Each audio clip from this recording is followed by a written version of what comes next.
മലയാളിയിലേക്ക് സ്വാഗതം. സൗദിയിലെ പ്രവാസികൾ കനത്ത തിരിച്ചടിയാണ് ഇനി നേരിടാൻ പോകുന്നത്.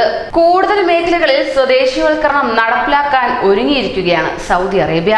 ടെലികോം, IT അടക്കം 14 മേഖലകളിൽ കൂടി സ്വദേശിവൽക്കരണം നടപ്പിലാക്കാനാണ് തൊഴിൽ മന്ത്രാലയത്തിന്റെ പുതിയ നീക്കം എന്നത്.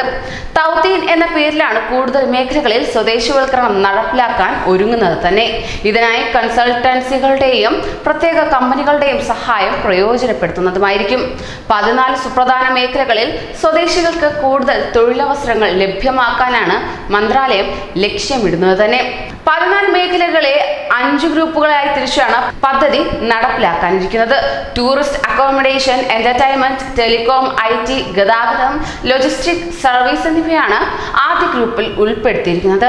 അങ്ങനെ ആരോഗ്യ മേഖലയാണ് രണ്ടാമത്തെ ഗ്രൂപ്പിൽ എത്തിപ്പെടുന്നത്. അതോടൊപ്പം തന്നെ മൂന്നാമത്തെ ഗ്രൂപ്പിൽ റെസ്റ്റോറന്റുകളും കോഫി ഷോപ്പുകളുമാണ് എത്തിപ്പെടുന്നത്. നാലാമത്തെ ഗ്രൂപ്പിൽ കോൺട്രാക്ടിങ്ങും റിയൽ എസ്റ്റേറ്റും ഉൾപ്പെടുന്നതായിരിക്കും. ലീഗൽ കൺസൾട്ടൻസി, എഞ്ചിനീയറിംഗ്, അക്കൗണ്ടിംഗ് എന്നീ മേഖലകളാണ് ഗ്രൂപ്പ് 5-ൽ ഉൾപ്പെടുത്തിയിരിക്കുന്നത്. ഈ മേഖലകളിൽ കൂടി സ്വദേശിവൽക്കരണം പ്രാബല്യത്തിൽ വരുന്നതോടെ സ്വദേശികൾക്കിടയിലെ തൊഴിലില്ലായ്മ നിരക്ക് ഗണ്യമായി കുറയുമെന്നാണ് സൗദി കണക്കാക്കുന്നത്. അതിനാൽ തന്നെ ഇത് ഏറ്റവും വലിയ തിരിച്ചടിയായി മാറുന്നത് പ്രവാസികൾക്കാണ്. സ്വദേശിവൽക്കരണ ശ്രമങ്ങൾ ഊർജിതമാക്കിയതിന്റെ ഫലമായി സ്വദേശികൾക്കിടയിലെ തൊഴിലില്ലായ്മ നിരക്ക് 12.3% കുറഞ്ഞിട്ടുമുണ്ട്.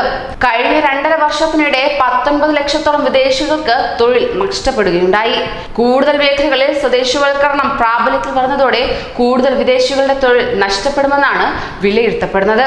സൗദിയിൽ സ്വകാര്യ മേഖലയിലെ സ്വദേശിവൽക്കരണം 20%-ലേറെയായതായി റിപ്പോർട്ടും പുറത്തു വരുന്നുണ്ട്.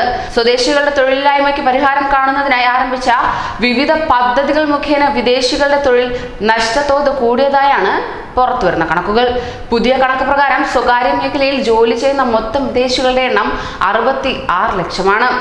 General organization for social insurance പുറത്തുവിട്ട കണക്കുകൾ പ്രകാരം സൗദിയിൽ സ്വകാര്യ മേഖലയിലെ സ്വദേശിവൽക്കരണം 20.3% ഉയർന്നിട്ടുമുണ്ട്. കഴിഞ്ഞ വർഷത്തേക്കാൾ 1.3% വർധനവാണ് ഉണ്ടായിരിക്കുന്നത്.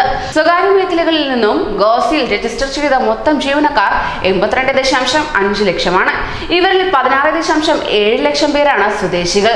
വിദേശികൾ 65.8 ലക്ഷം പേരും സ്വദേശി ജീവനക്കാരൻ പുരുഷന്മാർ 11.4 ലക്ഷം പേരും കണക്കുകൾ വ്യക്തമാണ്. സ്വദേശികൾക്കിടയിലെ തൊഴിലില്ലായ്മ പരിഹരിക്കുന്നതിനായി കൊണ്ടുവന്ന വിവിധ പദ്ധതികൾ വിജയകരമായി തുടരുന്നുവെന്നാണ് പുതിയ കണക്കുകൾ വ്യക്തമാക്കുന്നത് തന്നെ.